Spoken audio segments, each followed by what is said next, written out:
My presentation was about our museum, the National World War I Museum and Memorial in Kansas City, Missouri, and showing some of the museum, which is really a world-class museum with its exhibits and its very diverse collection of materials representing all the nations that fought in the war. And I also talked about, more specifically, about Italian-related things in the collection.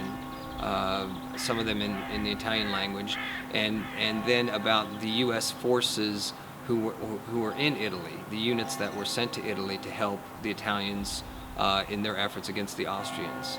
And it was a small force, but they helped out as much as possible. They did their part, and they were there at the end of the war in November 1918, and as the U.S. was one of the allies in supporting Italy and the other allies in the war.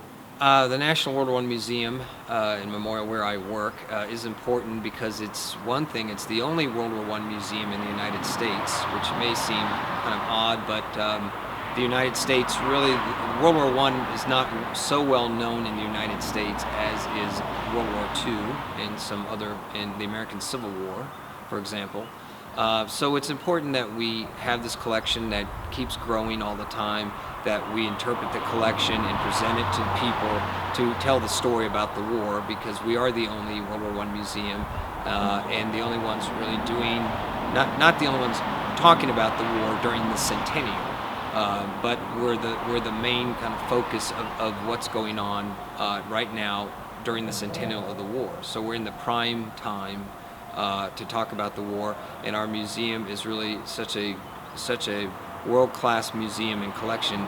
It's important, and the way it does it, we do a very good job at telling the story.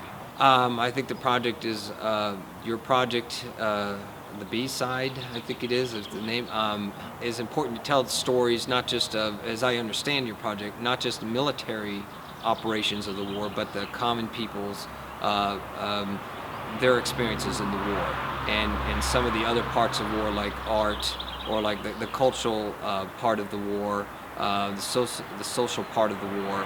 So it's important to tell the story of everybody, how people participated in the war, not just for the military side, but on the civilian side of things, and the home front.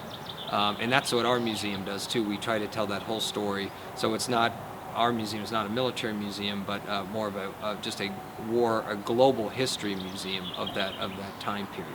It's important. I have seen a lot of documents and photographs and things, and read a lot of things about the war in general, but have not, until now, being in Italy now, looking at the actual trenches and so forth, the actual sites of the war, I really hadn't experienced that, and that's important to just understand that, to be there on the ground and seeing just what those soldiers experienced, at least in some small part.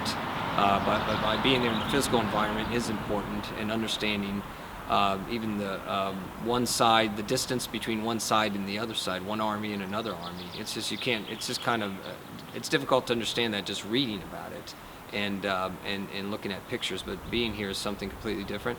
And I had not, this is my first time to Italy, so it's my first time to see anything about World War I or anything else, Italian history, in person. I've been to France and Belgium, some other countries in Europe, but had not seen the World War I battlefields there. I was there to see another period of history. So this is the first time I've experienced World War I battlefields, or let's say trenches and so forth, like here. The first time was here on my trip now.